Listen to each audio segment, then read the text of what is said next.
tutorial on how to use this OBS, Open Broadcaster software. It's generally a screen recording software just like Fraps and DxStory. You can also record your games by using this software. Since it's a freeware, just go to Google and search for OBS.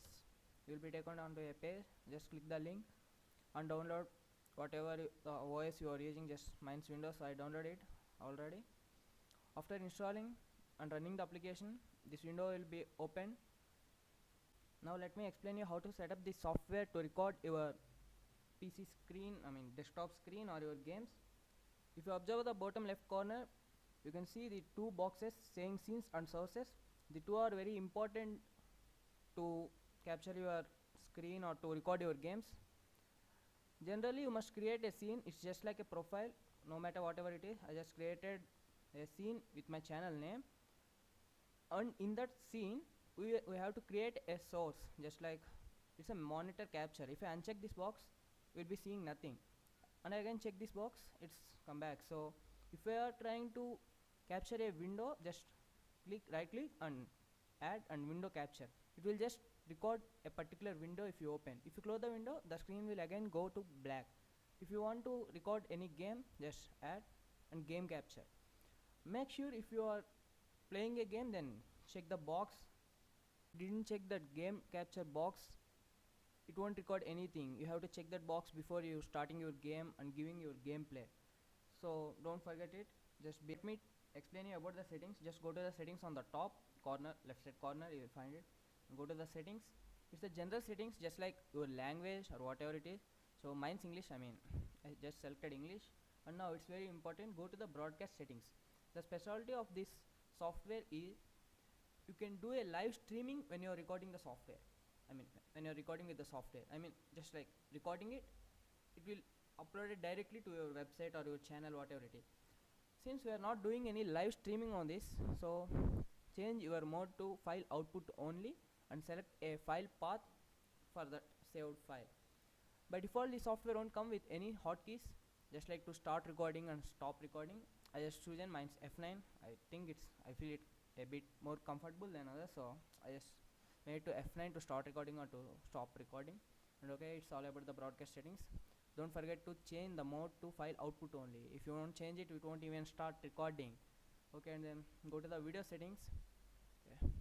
It's all about choosing your video adapter. Of course, there's a graphic card and the base resolution of your monitor. I don't know what's the monitor's resolution. Mine's 1366 by 768, so that's displayed there. And it's the FPS. Choose the what FPS you are going to capture your video. YouTube standard FPS is 30, so I have adjusted it to 30, and it's the aspect ratio.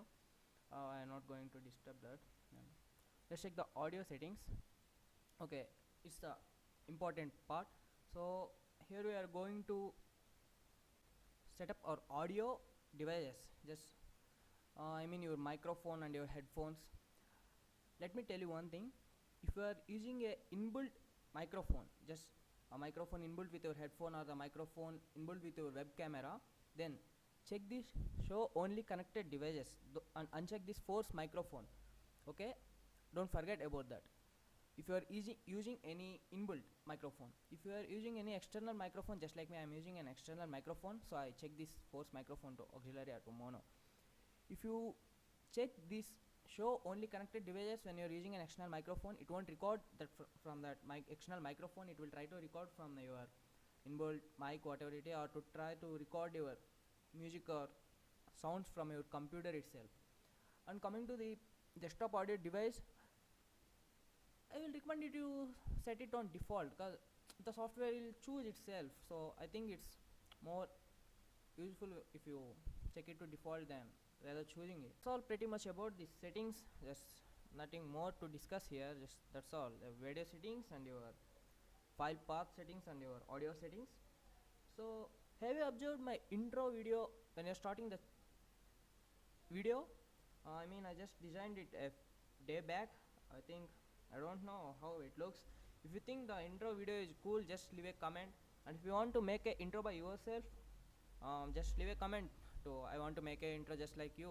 I'll try to make a tutorial on how to make a cool video just like this by yourself. And also don't forget to give a like to this video if you like it, and subscribe to my channel if you want more videos like this. And if you got any doubts, just leave a comment. I will try to respond within 24 hours. I will try my best to solve your problems. So that's it. Thanks for watching.